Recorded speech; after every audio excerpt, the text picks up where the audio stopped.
Courtney Berg turns typical HR and management content into fun learning experiences. She draws from her years of experience to bring boring HR and management concepts to life. Courtney is a national speaker, published author, and an entrepreneur.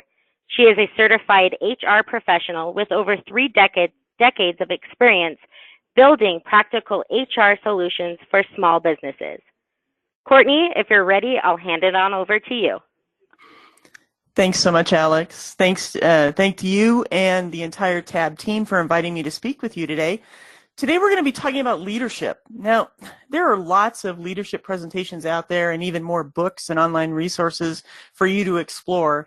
So I wanted to bring a twist to leadership and talk about my experience in HR and operations management and really dovetail that with leadership. So I'm going to be talking to you about how your leadership style might be causing your employees to walk out the door and actually leave your organization. How you lead your team impacts their engagement, their work product, truly their entire employee experience. So leadership is more than just a thing. It's more than just some of the styles that we're actually going to be talking about. It's that big picture. It's how you communicate. It's how you communicate what the employees are doing and how that's important to the success and how you show up every day, right? How you communicate, how you talk to your employees, how you demonstrate the behavior that you want your employees to embody. That is all important to your success, your employees' success, and your organization's success. And when you don't do that, and you start paying attention to other things, and you start getting worried about maybe those lions that you're faced with, or worrying about other things in the marketing and the customers, and forget about leadership, sometimes you run into trees. Now, I do want to say that no gazelles were hurt in the filming of this video. But let's talk about leadership. What is leadership? Well, think of a leader that you admire. When you think of them, do you feel inspired? Do you smile because you think about how they led you and a team? Do you think about maybe, wouldn't it be great to talk to that leader again? You know, great leaders bring out the best in us. They inspire us to do our best. Okay, so on the flip side, think about somebody that was in a leadership position who really wasn't a leader at all. You didn't admire that individual. You just don't have those same feelings. When I think of leadership, even way back when I was a kid in junior high, I think of my drama director and how he brought me to a different level, right? He built me up and created an interest in theater in me that has sustained me the rest of my life. He came to me one day and he said, "I want you to be the stage manager of our show." And I said, "I don't even know what that is." And so he led the way for me and he taught me how to do that. And when I think of leadership and I think of how you want to engage people and how you want to pull them in, I often think of my drama director. Leaders who don't inspire us and who don't make us feel that way, that they don't actually bring out the best of us, they make us apathetic. And that's even worse than having an employee who's just disgruntled. When somebody's apathetic, they just don't care. They just don't care about the job they're doing, about the company, about the success, about the goals. They just don't care. Those leaders don't help us grow, and they don't help us develop. They're not the example that we're looking for, and we certainly don't want to become that type of leader. We want to walk out the door. So what characteristics are found in leaders who inspire us? Well, let's talk about that. I mean, these are just a few of the characteristics when I was doing my research and thinking about leadership in my own life and the leaders that I was drawn to. These were some of those characteristics that came out to me. If you search the internet and all the leadership books and all the movies on leadership, because there are a lot of those as well, and think about the leaders that you know, many of these characteristics would probably come to mind. There are undoubtedly other characteristics that we could add to the list, but more than these characteristics and more than these things that I look at and I say, wow, when I think of a leader, I think of these things. I think the biggest telltale sign of a leader is somebody who sets a good example. Does the leader represent our our values, right? Are you as a leader within your organization representing the values that you want to be represented in your organization? But even more importantly, are you representing those values of the people that work with you, of your teams? You know, Simon Sinek is someone that I admire, and he talks about leadership a lot. I'm going to have some quotes of his throughout the presentation. He's an author. He wrote the book Start With Why, and he has a great YouTube video that talks about how we communicate as leaders and how we pull people into us and get them to engage with us. But one of the things that he says is if you hire people who are there just for a paycheck, then they're going to put forth the minimum effort. They're not going to give you everything that you want them to give, and they're not going to help move the organization up. But if you hire people who believe what you believe, then they're there for the blood, sweat, and tears. They're going to give you everything they have, and they're going to become your champion and the champion of your organization. If you're that good example, and if you're showing that you can lead the team, then your team is going to surround you and become the champions for your organization and really start to treat your customers in a different way. So if you're leading and you're creating a place of safety and you're bringing the employees closer to their goals and you believe in them, they're going to want to follow you. That's a good leader, someone who sets a tone for the organization and leads by example. So you want to be a good example for your employees, but are you? Are you the example that you want to be? Are you the leader that you want to be? I talked about Simon Sinek a minute ago. This is one of his quotes. A leader's job is not to do the work for others.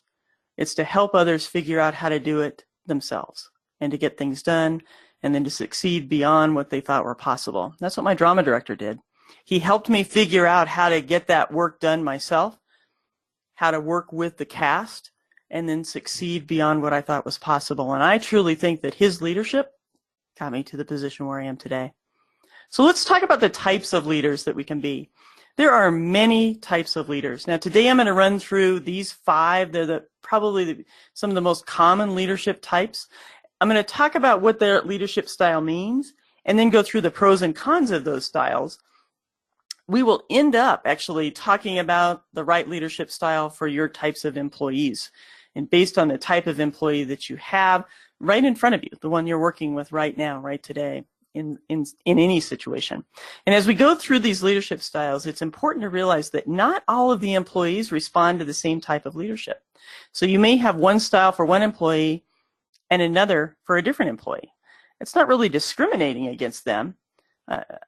I suppose it could be based on how you manifest the leadership style. But for the most part, as long as you are intentionally choosing a style to best fit the employee, their knowledge, their skills, their abilities, and you're not being a bully or using that particular style based on an employee's protected status. So I'm going to treat all women this way, or all people that are this age this way, for example. If you're not doing that, then you're being a smart leader because you're customizing your leadership style to that employee that's right in front of you. So let's dive into those types of leaders. The 5 leaders that I'm going to be talking about today are participative, authoritarian, laissez-faire, transformational, and servant leaderships. So what is a participative leadership style? It's that democratic leadership style, right? They gather opinions of others. They are inclusive when they're making decisions. They get as much information as they can from the subject matter experts. How many times have we, as business owners, managers, leaders in our organization, realized that we're not the subject matter expert of those that with whom we are working, and they know more than we do in that particular area? Well, that's okay. You need to pull them in a participative style. You want to pull them in and say, hey, we need to make some decisions about this particular type of work that we do, or we need to make decisions about this process that we have and we need to change that. We want people to be part of the process when we're a participative leader. The way I look at this is participative leaders ask people questions. They ask for input. They ask people for their ideas. They encourage them to do that. So what's the pros of this type of leadership? Well, you're going to increase their productivity. They're going to become more engaged in the process. They're going to have more buy-in, because part of what the process is developed by these employees, these team members, right? You're going to get a lot of diverse ideas. These people are going to say, hey, wait, I have an idea. And it's not going to be something that you've thought of. Because they're the subject matter experts in that area, they may have insight that we as leaders don't have. And so you want to pull them in and you want to talk to them. You want to create an environment for creative thought processes. You know, I guess what we're talking about is cognitive diversity. These people are different. The way that they think is different. And so we want to create an environment where they can share those differences and they can share their ideas openly. The teams start working together because they start realizing the environment is one where there really isn't a bad idea. There's just different ideas. And some of those different ideas are better than others. And so as a leader, what we do is we start helping them find their way. We start helping them develop that thought process. We encourage their ideas and we don't just blow them up. We say, wow, that's a great idea. I wish we had the budget to implement that idea, or we can't implement that idea because of this. Maybe later. Maybe in the future we'll be able to implement that idea. Or what a great idea. Let's start a different project that's just centered around that particular idea. Why don't you give me an outline of what you think that might look like, right? So what we're doing is we're pulling them in to participate in our decision-making process, and in the process where we set processes and set up project steps and do all of those things. By doing that, we're developing future leaders. And that means that our organization gets stronger and our job actually gets easier because we've got more leaders around the organization. Now, it sounds wonderful, doesn't it? It sounds like a perfect environment. Wow, let's all be participative leaders. Well, guess what? Unfortunately, there's a slow decision-making process here. If you're collecting all of that information, that can slow down that decision-making, right? It's also not effective in a crisis. You know, if something has to be done right now, we don't want to pull everybody together and say, okay, there's a fire in the building, what should we do, right? We want to have a leader that's going to tell us to do that. So we'll talk about that type of leadership style next. The next thing is misguided choices that don't solve the problem. Okay, that gets back to some of those ideas that we get. We solicit the ideas. They're not going down the same path that we want to go down as leaders in the organization. So we need to kind of steer them back onto the path that we want. Now, as an aside, misguided choices that don't solve the problem, sometimes if we're not painting the picture as leaders, if we're not saying, here are some parameters in which you need to make decisions, here are some parameters in which we need to talk about this particular subject or process, we're creating those misguided choices. So make sure that no matter what kind of leader you are, that you're clear on the autonomy that your employees have, and that you're clear on what those employees need to be thinking about when they're making decisions within the organization. That last point, obviously, is something I've touched on. Employees feel their ideas will always be adopted. Yeah, they might. So you need to make a statement that clarifies, hey, we can't adopt everybody's ideas, right? We can't implement everyone's ideas. We want everyone's ideas, but we're not always able to choose to implement all of those ideas. Really, what you're doing is becoming that leader who creates an environment for people to think on a broader basis and to become more involved in the process. We've all heard the phrase that leaders are born, not made. I don't necessarily agree. I think we can all do great things. A leader learns where he or she feels comfortable, right? They learn where they want to be as a person. And then they help others by lifting them up and helping them to find the right place. When I saw this quote by John C. Maxwell, it hit me that the place, in my mind, wasn't actually a place, right?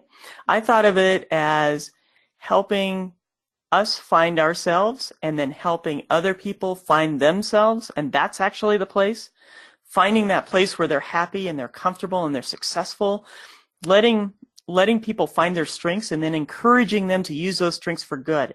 You know, it's good for the company, but even more importantly, it's good for that person themselves. So helping helping those people find the right place for themselves doesn't necessarily mean the right job or the right location in the office or the right team. It could mean giving them the opportunity to really find themselves within work. And so that's bigger than just, let's make sure that they're doing their job duties. The next leadership style I want to talk about is authoritarian. Now, no one wonders what they're supposed to do when they have an authoritarian boss. I suppose that the most positive spin I can put on this kind of leader, I mean, I really think that's the most positive spin I can put on it.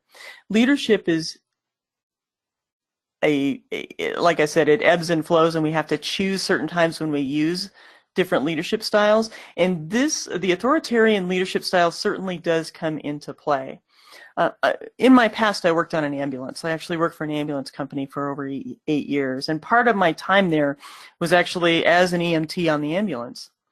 And I remember my very first call on the 911 ambulance was to a fire. And normally in those situations, we just would stand by and wait for the firefighters to come out in case they needed some oxygen or they were injured in the fire. So we were posted, as they say. We basically stood a safe distance away from the burning building and waited. This particular call, we were actually called into the building to go help someone who had chest pain, and he was having chest pain a couple of floors above the fire. So I found myself, against all logic, running into a burning building. Now, I needed an authoritarian leader that day, right? Telling me exactly what I needed to do. This was my first emergency call as an EMT on an ambulance. I needed a leader to tell me this is what we're going to do. Now, my leader told me to get into the elevator. I don't know, that's the first thing they tell you not to do when the building's on fire, right? But in this case, my leader said get in the elevator, and it worked out. But what would have happened if the leader said that day, would you like to run into the burning building? Would you like to get into the elevator at the burning building? Well, you know, my answer probably would not have been positive. No, I don't want to run into a burning building. No one in their right mind would. But that was my job. And I needed an authoritarian leader to direct me through that because I'd never done it before. So I could have gotten myself in trouble. I could have done the wrong thing.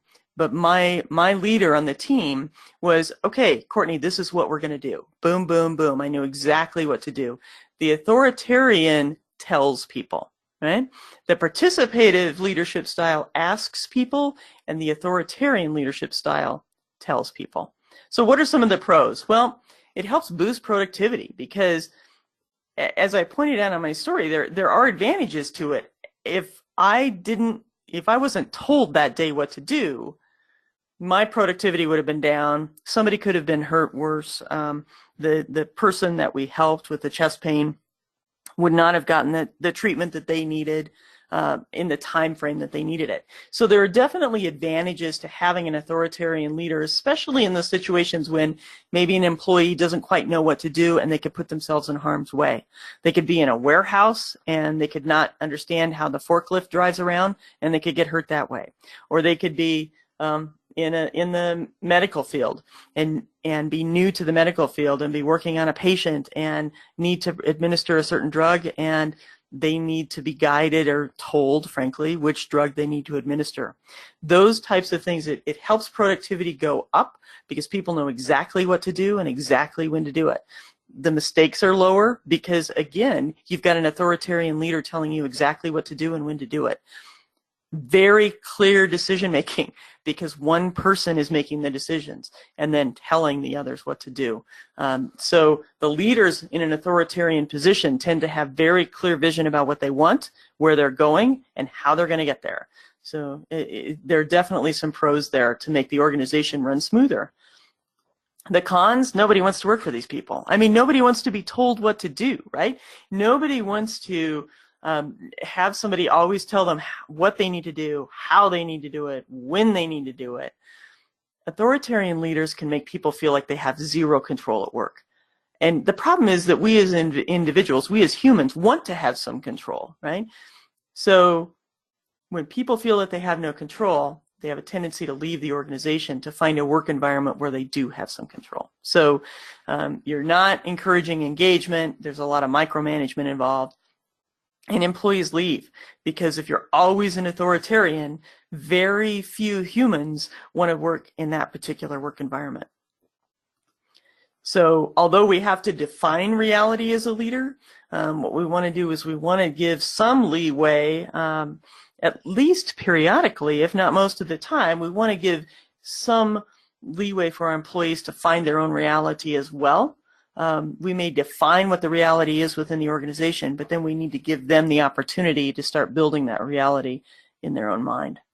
So laissez-faire leaders, let it be. That's what the French term means. It's one of those things that they don't really get involved, right? They assume the employees will do the work and let them know if there's a problem. The employee's going to come up and say, you know, hey, I've got a problem with this. So does this leadership style ever work? Well, sometimes it does, but that, in my mind, is in very special circumstances. You know, like I mentioned before, people don't want to be crushed. They don't want to be micromanaged, but they do like to be led. They like to be led in a way that allows them to do their best work and brings out the best in them. Laissez-faire leaders don't really lead. They sit back and they wait. They wait for the employee to come to them. They wait for the problem to bubble up. They wait for somebody to say, hey, we need to create a new process. Most of the time, their bosses, these laissez-faire leaders, have bosses that come to them and say, what on earth are you doing? We don't know. We don't have a report to understand or have any visibility into what our development team is doing, or we don't have anything to tell us about employee productivity, or we don't have any, you know, these reports that and KPIs that we drill into our employees that are important, and we need to understand these, and this is why, and this is how these numbers fit into our success, and all of those things. The laissez-faire leaders are, okay, that's great, but you know, my employees are doing a great job. So these particular leaders don't care enough to ask. They think that the employees are going to ask the questions. They don't care enough to ask themselves. So what about the pros? Well, honestly, it develops the team members, because they, you know, it's a sink or swim model. You're going to either excel as an employee in this particular model or you're not. And so you want to excel as a team member of a laissez-faire leader. Innovation is highly valued because somebody has to think about it. So the laissez-faire leader may not be thinking about it.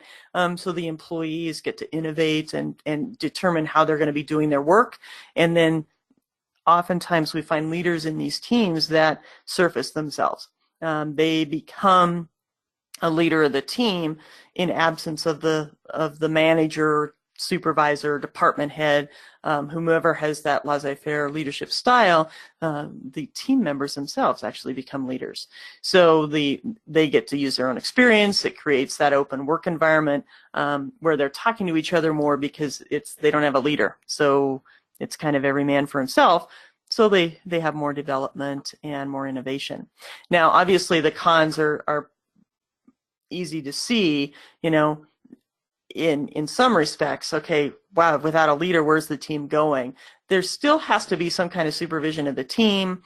Somebody has to be the single point of accountability, right? Somebody has to take the blame. Change is often difficult in these types of teams because the leader doesn't lead the change and may not be articulating the change that's coming down from the business owner or from a CEO. There's really no definition of roles, responsibilities, and expectations inside the team other than what the team is coming up with themselves, because the leader is not setting that. So that definitely can lead to problems. You know, I love this quote by Henry Kissinger. Secretary Kissinger said, the task of the leader is to get his people from where they are to where they have not been. We're leading people, again, to find their better self, to find that outstanding person that's inside themselves that we all want to be. A leader leads the way to help that person find that. So the next type of leadership style that I want to talk about is transformational.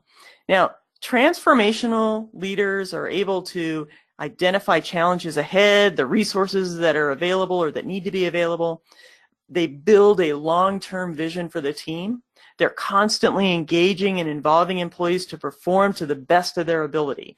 These leaders focus on behavior and results, but they guide the team through experiences and expertise that they have gained along the way. So they're applying their knowledge, right? They're applying that experience, they're applying the expertise that they have gained in their career to lead others.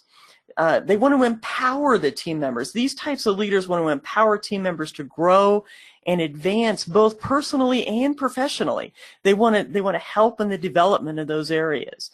You know, when they ask employees, similar to the participative leadership style, but then they get out of the way, right? They help them grow and help them develop their own way and their own attributes. So they help the employees in a developmental standpoint. Now the pros, this inspires and motivates team members. They use their inspiration, they use their excitement, they use the things that they have, and they share this information, and that motivates the team. It creates a very enthusiastic workforce and enthusiastic environment. They can communicate that vision in a very quick and clear way. They have the way to take that complicated, here's the vision, and they don't just go through and read a vision statement, or they don't just go through and say, here are the notes from our last leadership meeting. They actually embody that vision, and they say, this is where we're going, and they're able to paint a picture so that their entire team can become that thing. They can become employees who are moving toward whatever that goal is, and they understand it, and they can really have it ingrained into their thought process, so when they make decisions, they know where everybody's headed, and they make decisions that are going to head you closer to those goals. The cons of this, typically transformational leaders are really big picture, and so they need some kind of support from detail-oriented people to help them with those details. They need a strong team that can definitely help with those details, and they can pass those along. The other thing is they are very inspirational and very gregarious in some respects. They don't have to be, but they're able to voice their enthusiasm for things. Sometimes that emotion becomes too much of a focus, and so it's difficult for them to step back sometimes and say, okay, now wait, I know I'm emotional about this, so how can I make a better decision, or how can I make a more objective decision? The other thing with transformational leaders is that it is not always used for good. These people are very good at inspiring others for action. They're very good at really motivating others to take action and to go in a certain direction. They're very good at painting a picture of this is the direction that we should go. If you're not using that for good, you can lead people down the wrong path. And you can lead people to a place that they themselves, those people, may not want to go. So that's definitely a con of transformational leadership. If your actions inspire others to dream more, learn more, do more, and become more, you are a leader. John Quincy Adams. That's really, really true. We want to inspire others through our actions, not just our words. We want to actually show people that we're walking our talk. So the servant leadership is the last leadership that we're going to be talking about. Now, servant leadership was first coined by Robert Greenleaf in, I don't know, 1970, like the early 1970s. He had an essay called The Servant as a Leader. And so we started looking at this servant leadership model, and what the heck is that? You know, what is it? It's the idea that the leader puts the team or the organization first and themselves second. They are really there to serve their teams. That's what they do. They're there to figure out, how can I best serve my team? So from the time of onboarding, the servant leader asks the employee's opinion. They start talking about, what were your observations during your hiring process? How can we make that process better? What are your impressions of the company? Do you feel that you understand the company? What don't you understand about the company, and how can we help you understand those things? They are engaging with their team members at a different level by immediately focusing on that employee and not on the tasks necessarily that employee is going to do, but on the employee's experience. And they're looking at, how can I best serve the employee to have them be more successful? How can I best serve the team or the organization to have the team or the organization be more successful? Now, in the servant leadership, it's very easy to tell, they're not being honest. They're being disingenuous, right? The true servant leader demonstrates an honest desire to hear the employee's thoughts and values their opinion, and the employee can feel that. Service to the employees and both internal and external customers is the key.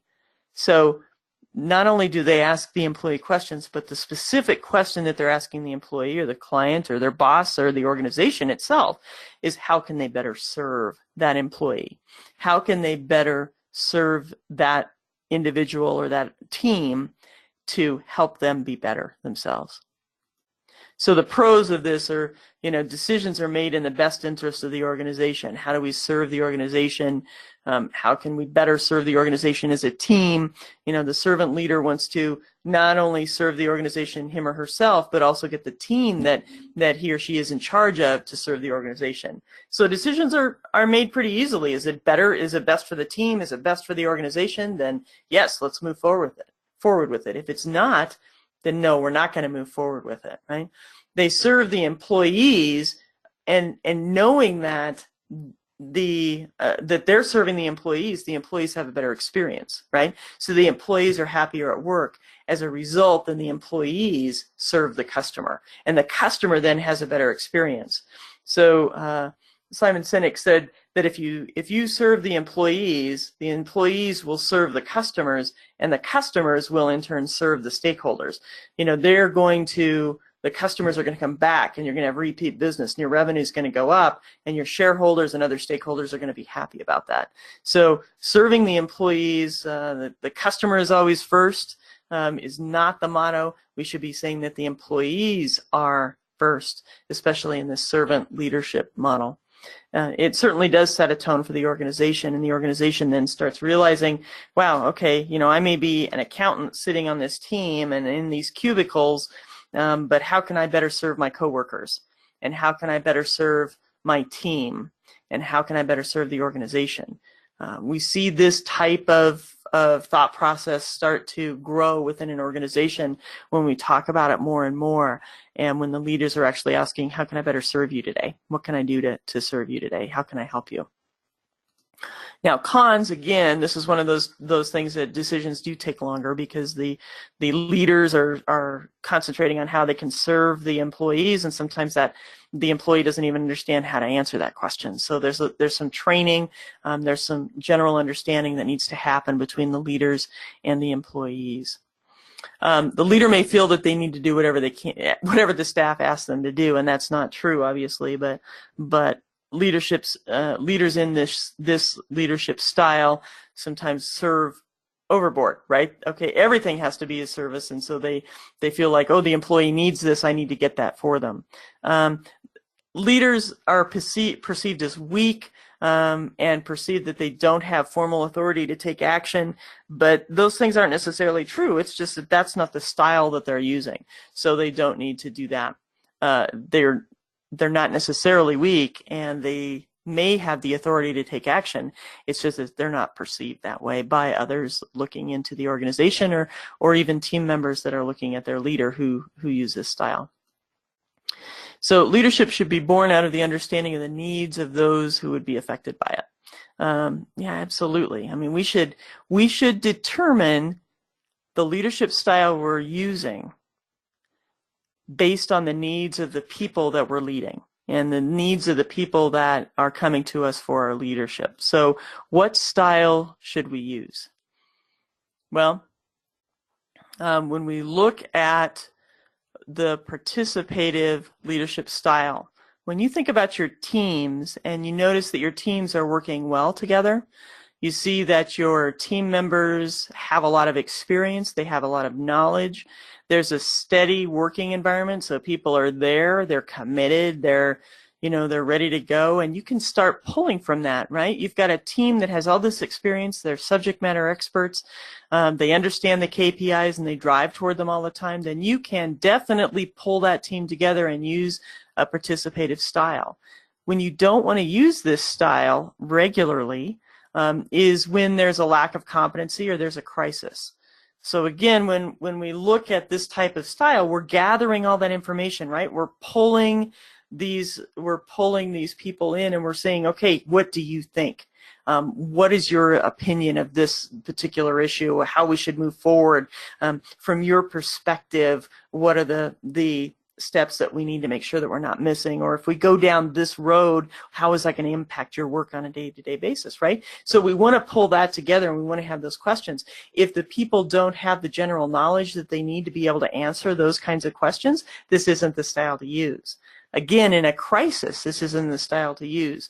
You can go back to my example on the ambulance. You know, if they would have said, well, Courtney, do you want to run into the burning building? No, I don't. You know, we need to go help that person. I need somebody that's going to be able to direct me because I've never run into a burning building before. I don't have that competency. I don't have that knowledge. And so I'm going to need somebody that's more authoritarian to be able to help me through that crisis. So the same thing if a building's on fire, if there's some kind of IT issue, if people are having customer service issues, those kinds of things.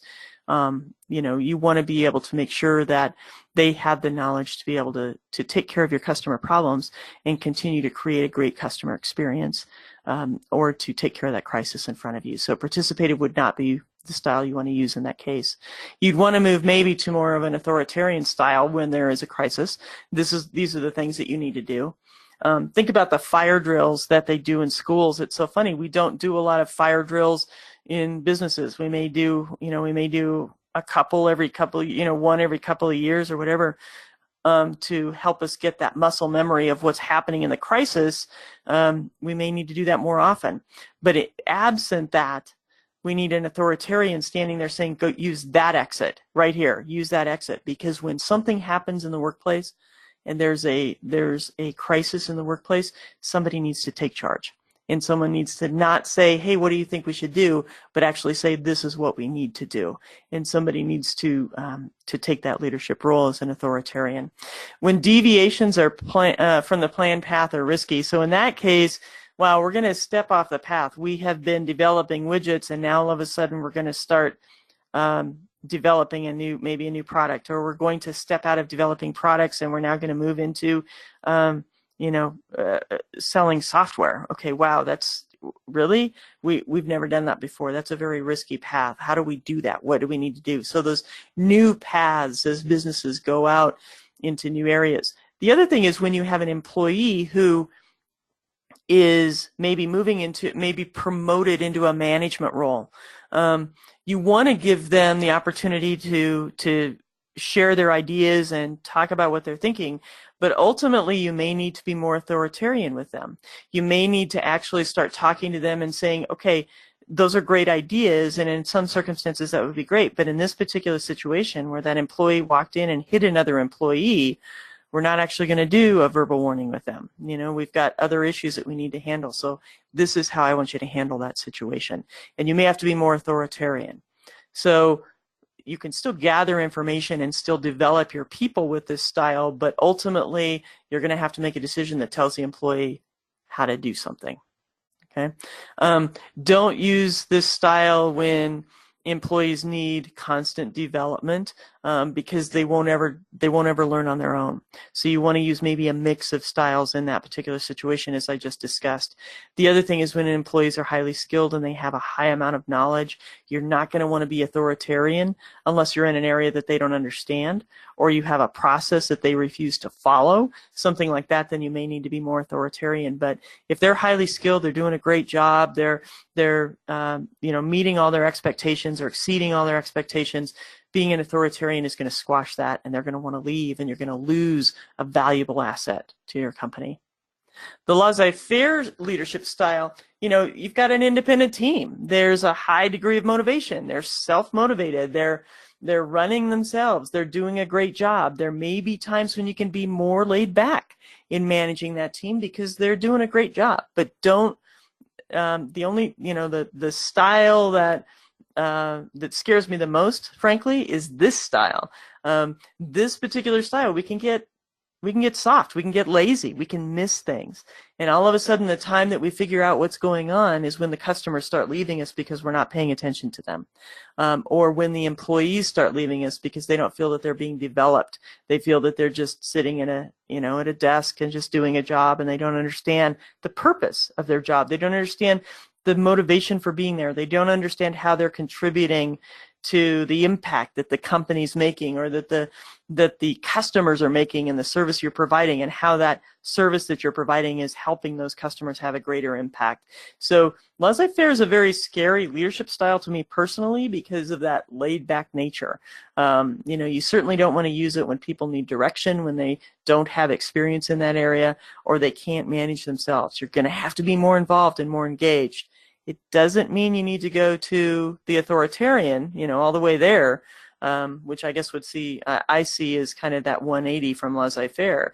But what you want to do is you want to, you can't just sit back and let those employees manage themselves, because they have a very difficult time doing that. Transformational leader, when do you want to use it? You're acting as a facilitator, right? You're leading, but you're leading more in kind of putting the pieces together. You're facilitating it. You want a big picture approach. You want them to understand the big picture of why you're doing things and how the company fits into the community and fits into the world. And you want them to have an understanding of how their job makes a difference. And you want to bring that big picture perspective to the team. You don't want to use this style when they need strong oversight, because again, the transformational leadership style is not detail-oriented. It's not one of those things that you're going to walk through and say, here's a step-by-step process. That's not a transformational leader. The transformational leader is an inspirational leader. It's a leader that's trying to act as a facilitator to inspire and motivate employees to do better work and to do a good job and to move forward in their progression of their development. Again, when a team can't manage itself, the transformational leader isn't helpful, just because that discipline isn't there, if you will. The detail isn't there. So, if you have a team or an individual who cannot manage themselves, this is not the leadership style that you want to use for them. And I should say, I know I've been talking a lot about teams as I've been talking about these different styles, but it would apply to individual employees as well. It's not just teams that I'm talking about. You can look at these styles and say, okay, I've got an individual in front of me that doesn't need strong oversight, really needs to be motivated and inspired to do their job. Wow, the transformational leadership style may be the right leadership style for this person. They are very detail oriented, so I don't need to worry about that. They can certainly manage themselves and have done so successfully and demonstrated that to me. But I really want to be more of a facilitator to them, an inspiration to them, bring that big picture in, because maybe they're so detail oriented they're not seeing it. So certainly you want to be able to use that with individuals, not just teams. And that's true of all the leadership styles that we've talked about today. So the last one, again, is servant leadership. You're going to use this when you have a sense of stewardship toward the organization, toward the employees, toward the team, whatever that might be. Motivate. You have the motivation to lead. You have the motivation to actually promote your employees to lead themselves. And you're there to provide whatever support, whatever training materials that they need, or any kind of tools they need, whatever they need to do their job. You see yourself as the individual to help them fulfill that, and you want to serve them to the best of your ability so that they do a better job. This is not a leadership style if you're not genuinely caring about serving the individual, serving the team, and serving the organization. You want to make sure that you are genuine with this servant leadership style, and you don't say, okay, I want to be a servant leader, so what do you need? And then if they say, well, nothing, then you say, okay, great, and you don't talk to them for a while. And that's not being a servant leader. I worked with an organization one time where the leader in the organization was actually a school, and the principal said, I just flipped our organizational chart upside down. So the top of the organizational chart was the students, and the next rung of the organizational chart was the parents, and the rung after that were the teachers and instructors and staff, and then the bottom, the lowest totem pole on the organizational chart was the principal. and the administration. And what she said was, I really truly want the students to understand that they are the most important thing here at the school, and that their education, their development, their growth, that's what's most important. The principal is not the most important thing. And she wanted to be able to serve the rest of the administration. She wanted to serve the entire staff. She wanted to serve all the faculty. She wanted to serve the parents, and she wanted to serve the students. And so she flipped it upside down and actually posted it around the school, so everybody understood where they sat on their organizational chart for that school. So that's something to think about with the servant leadership style. All right, so we've talked about all the types of leaders. We've kind of defined what they are. I ran through the 5 most common types and talked about what that style means, the pros and cons of those styles, and then when it's best to use them. Gave you some tips and tricks on when to think about how to use those leadership styles. Leadership is a choice. It's about seeing the big picture and knowing the right style for that employee. It's about knowing your employees well enough to be able to say, today I can be laissez-faire. Ooh, wow, today I need to be transformational with this employee. I think today I really want to get them involved in the conversation. I want to ask them more questions. Today I need to be a little more authoritarian. We're having trouble. We're getting through something that they're not used to, so I want to help them through that. And today I want to be a servant leader. And you can have different days and sometimes, honestly, different hours based on what that employee needs. And you can be a leader of a participative style to one employee and a transformational style to another. Again, it's all based on what that employee needs. So I'm hoping that this information has helped you today, and that you can look back through the slides, and you can look back through or listen to this recording going forward and find a path to your leadership style, to that home leadership style that you say, wow, I'm mostly a participative leader, but sometimes I have to be authoritarian, sometimes I have to be transformational, etc., based on the situation in front of you.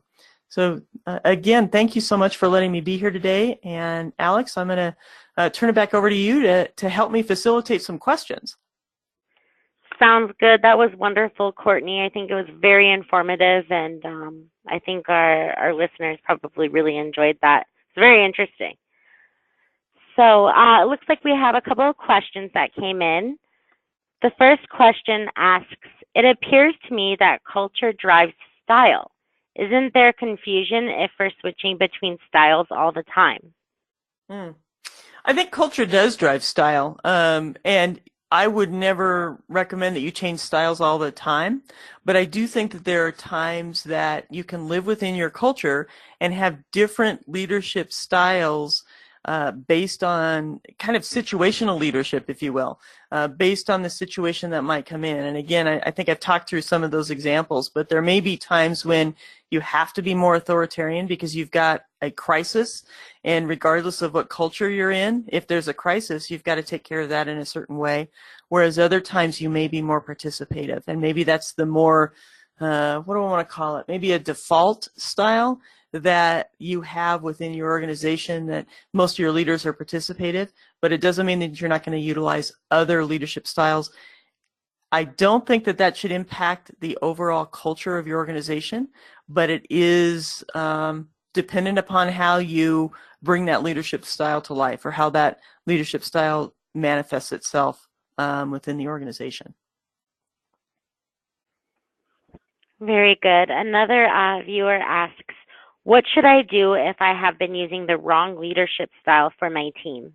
You know, and that happens too. That totally can happen. So it could be for a team, or it could be for an individual.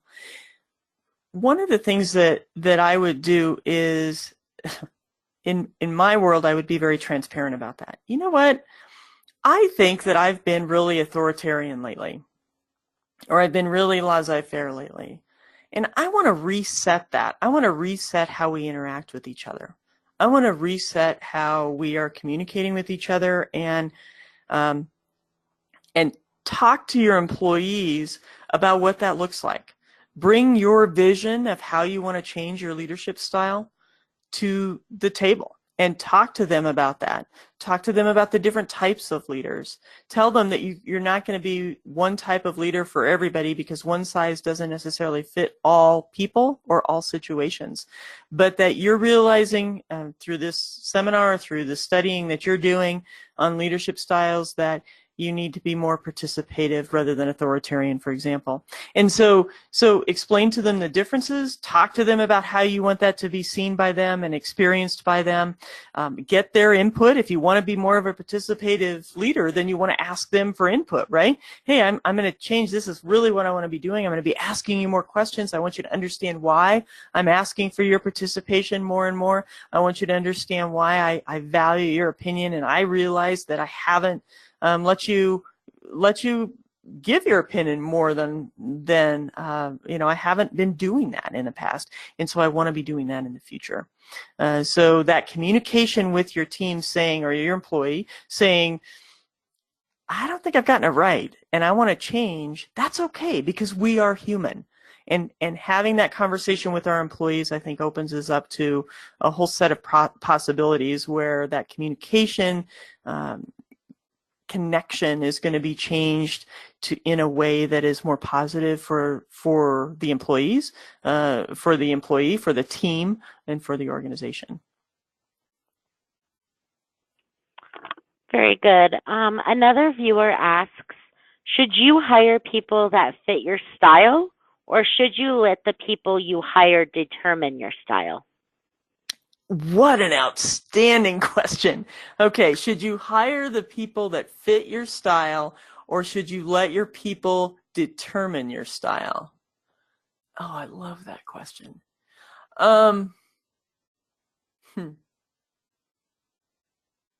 There's so many different ways I can answer that, and so many different thoughts that are going through my head. If you'll allow, I'm just going to kind of do a little bit of a sharing some thoughts. When you hire employees, you want to hire people that fill holes in your organization, whether that's a skill set or knowledge or abilities or something of that nature. And when you're thinking about your leadership style, one of the things that you need to let them know is what that leadership style is. When you're doing that hiring, you may be hiring employees that are not like you. So they may be different than you, but you need to let them know how you lead, what your expectations are, right? So if they're coming into a team where you are participative, you need to say, hey, in this team, I ask a lot of questions. I don't want that to intimidate you. I'm going to ask for your opinion. I'm going to ask for your expertise in these areas. I may not have that expertise. I may, you're the subject matter expert in our IT department, and so I may need to ask you more questions, and you may need to spend some more time with me educating me on things so that I make the best decisions for the organization. I want to make those decisions with you. I want you to understand that that's how I lead. Now, that doesn't mean that there aren't going to be times where basically I'm going to be here to support you, or I'm going to have to tell you the direction I want to go, or there are going to be times that I'm going to say, I'm just not sure. Can you just take this ball and run with it? Or there are going to be times when I'm more inspirational than directive or participative. There are different leadership styles I may use, but I want you to understand that for the most part, I use the participative leadership style, and this is what that means. Are you comfortable with that? And so I think that as part of the interview process, it is always good to lay out what the culture is like in your organization, what the expectations are, how that role fits into the organization's goals, how their being there or that position's fulfillment impacts the company and enables the company to have a greater impact in the community and in the world. I think that that's important, and discussing your leadership style is certainly part of that. So I don't think that you hire people to fit your leadership style. I think you hire people that are the best hires for the organization based on the position, but certainly you need to tell the people that you hire what your leadership style is. Great question. I love that question. Yeah, that was a really good one. So we have time for, looks like we have a couple more. This person is asking, how does the servant leadership style work with today's need for a company to have a face when the employees are first? For a company to have what? A face. A face. Okay, let me think Correct. about this. How does the servant leadership style work into I'm sorry, Alex, read it to No, me again. you're fine. It says, how does the servant leadership style work with today's need for a company to have a face when the employees are first?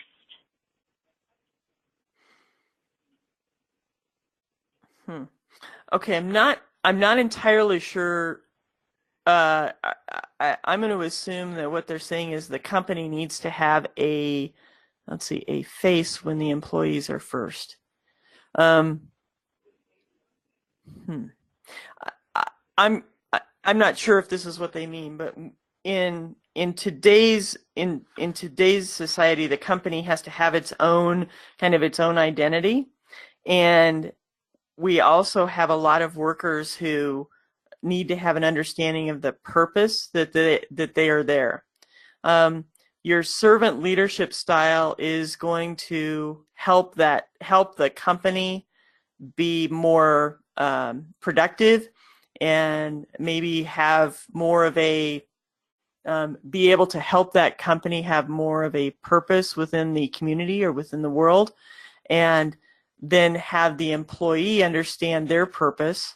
And so you're basically serving them and helping them to identify that purpose. You're helping identify that purpose for them, but then you're also giving them the tools and the training and the support that they need to help fulfill that purpose within the organization. If that's not, I'm not exactly sure I understand that question. And let me do this. My email is right there on the screen now. I would love for whomever sent that question to email me so that we could have a little bit more dialogue on it, so that I make sure that I understand it and I can answer that question for you. So my email is cberg@courtsidehr.com. Please send me an email and let's have a dialogue about that over the email. That would be great. Wonderful. So it looks like we have time for one more question. This question is, would it be necessary to use different leadership styles with the same employee? Oh, sometimes. Absolutely. Sometimes it is. And that's when we get back to, you may have an employee who knows everything about making widgets, but then you're shifting their job. Maybe they're becoming a manager. Maybe they're starting to develop something other than widgets. And so what you want to do is you want to give them the guidelines that they need to follow to help instruct them on how they're going to be successful in that new position. So in a new position, even though you may have more of a participative leadership style, you may have to be more authoritarian to help them through the first few months of understanding that job. Or, they may have days where they actually need to get motivated. You've got to help them understand how their job fits into what the organization is doing and how important their particular performance or what they're doing that day, or how important those phone calls are that they're making, or whatever it is. And so you've got to be a little more of a transformational leader, giving them the big picture and allowing them the opportunity to be inspired and to get motivated.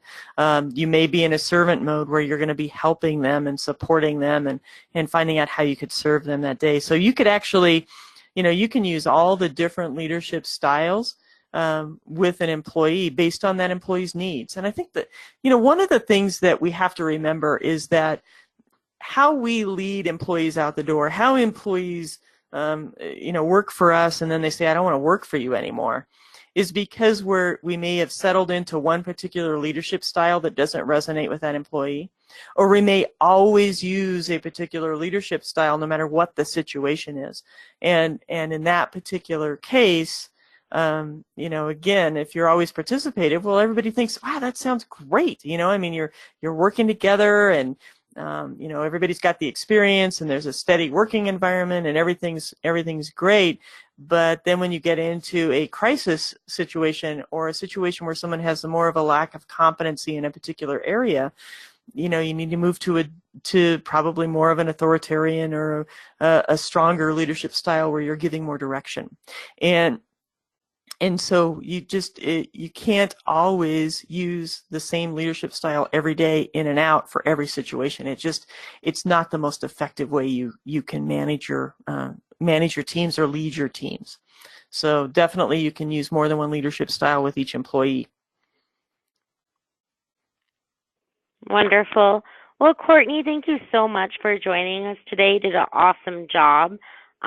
This is a good time to jot down Courtney's phone number or email address if you have any more questions for her. And for that registrant that asked that question, it's a good time to jot down that as well, so he can ask it to you either on the phone or via email. You can check out all of our previous BOSS webinars on demand by visiting our website or clicking on webinars.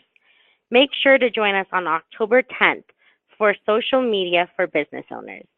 Thank you everyone for joining us today, and I hope everyone has a wonderful rest of their day.